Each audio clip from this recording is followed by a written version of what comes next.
પાણીની પરબ કોઈએ બનાવી હોય એવું સાંભળેલું છે, પરંતુ ચા નાસ્તાની પરબ એ તમે પ્રથમવાર સાંભળશો. તો આવો વિગતવાર ચર્ચા કરીએ, સમજીએ અને જાગૃત બનીએ.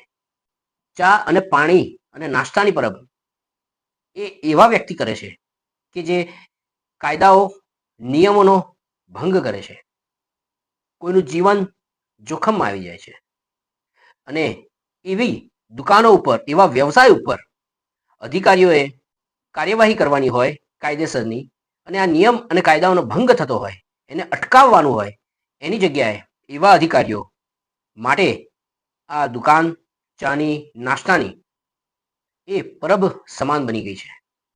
હું વાત કરી રહ્યો છું અમદાવાદનું જીવંત રોડ, મુખ્ય રસ્તો આસ્ટોડિયા દરવાજા, જેની ચારો તરફ ફરતે 3 દુકાનો આવેલી છે.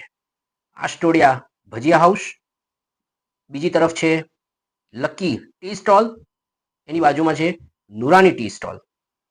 આ ત્રણેય દુકાનો કે જે આસ્ટોડિયા દરવાજાને, આપણી હેરિટેજને, બીઆરટીએસ બસ સ્ટેન્ડના મુખ્ય રસ્તાને, ગીતા મંદિર કાલુપુર જવાના મુખ્ય રસ્તાને, લાલ દરવાજા તરફ જવાના મુખ્ય રસ્તાને ઘેરી લીધું છે.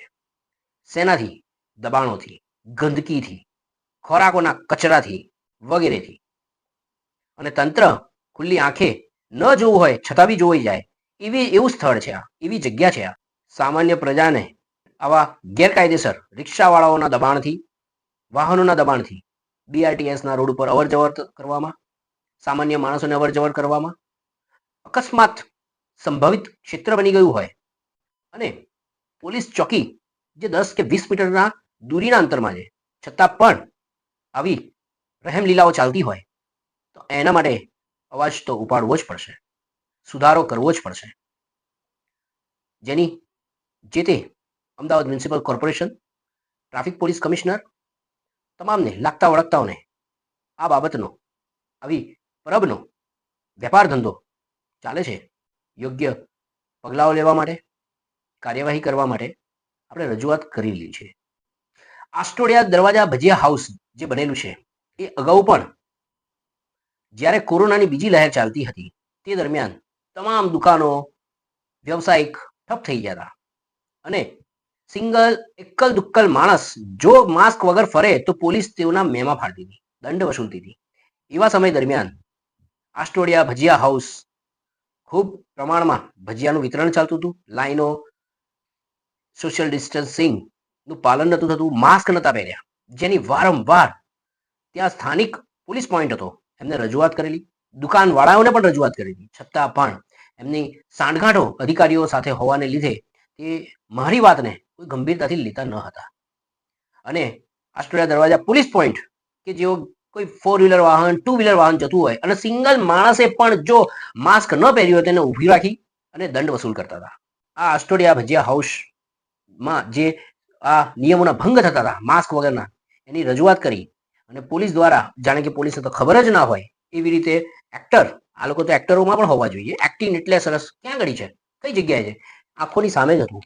પછી હું પોતે લઈ અને દુકાન બાજુ લઈ ગયો કે જુઓ આ પરિસ્થિતિ અહીંયાની. હવે પોલીસ તમારી સુપારી કેવી રીતે આપે છે એનો પણ એક અનુભવ કહું. એટલે સામેથી પોલીસ આપણને એના માલિકને બોલાવે અને અમારી જોડે ભેટો કરાવે અને એવું કે જોઈ લેજો કાલથી આ બધું બંધ કરી દેજો, આ સાહેબે ફરિયાદ આપી છે, આવી રીતની વાત. એટલે સીધી સુપારી અપાઈ ગઈ મારા નામની. માથા ભારે કોઈક માણસ હોય એને ખબર પડી જ જાય કે ભાઈ આ ભાઈએ ફરિયાદ કરી છે. એટલે એ દરમિયાન પોલીસે આ માલિકને ચેતવણી આપી. ચેતવણી આપ્યા બાદ એવું પોલીસને મેં કહ્યું કે આજે ભલે તમે આ ચેતવણી આપી હોય સાહેબ, જો કાલે પણ આ પરિસ્થિતિ હશે તો પછી હું પોલીસ ઉપર પણ કાર્યવાહી કરીશ, ભ્રષ્ટાચારનો આરોપ આક્ષેપનો તમારે સામનો કરવો પડશે. એટલે પોલીસ તંત્રએ જે 4-5 જવાનો હતા એમને મને ચોક્કસ બાંહેધરી આપી કે સાહેબ હું ઉચ્ચ અધિકારીને રજૂઆત કરું છું, કાલથી આ પરિસ્થિતિ અહીંયા નહીં રહે.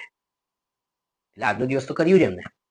હવે બીજે દિવસે એ જ સમય ભજીયા હાઉસની સ્થિતિ એવી ને એવી જ, લાઈન, ભીડ, ગાડીઓના દબાણ, માસ્ક વગર, સોશિયલ ડિસ્ટન્સિંગ જાળવ્યા વગર ચાલુ. પરંતુ ફરક એ પડ્યો કે પોલીસ પોઈન્ટ ગાયબ થઈ ગયો. છે ને મજાની વાત? પોલીસ પોઈન્ટ જ ત્યાંથી રફુચક્કર. પછી તાત્કાલિક ધોરણે ઉચ્ચ અધિકારીને કંટ્રોલ રૂમમાં ફોન કર્યો, જે તે કાર્યવાહી થઈ અને આસ્ટોડિયા દરવાજા પાસે જે ભજીયા હાઉસ છે એને ઘણા સમય સુધી સીલ લગાવવામાં આવ્યું. ફરીવાર સમય વીતી ગયો, આ જ પરિસ્થિતિ પાછી ઉત્પન્ન થઈ ગઈ. એટલે નિયમ કાયદો જાળવવો, કોઈનું જીવન બગડે નહીં એની કાળજી રાખવી અને વારંવાર રજૂઆત, વારંવાર દંડ, વારંવાર કાયદાકીય પગલાં લીધા પછી પણ આ પરિસ્થિતિ આવી છે તો કાયમી ધોરણ ઉપર આનો નિકાલ કરવો ખૂબ જ જરૂરી છે. બસ એ બાબતનો આ વિડીયો બનાવી અને ઉચ્ચ અધિકારીને આ સંદેશો મોકલી અને કડક મજબૂત કાર્યવાહી થાય.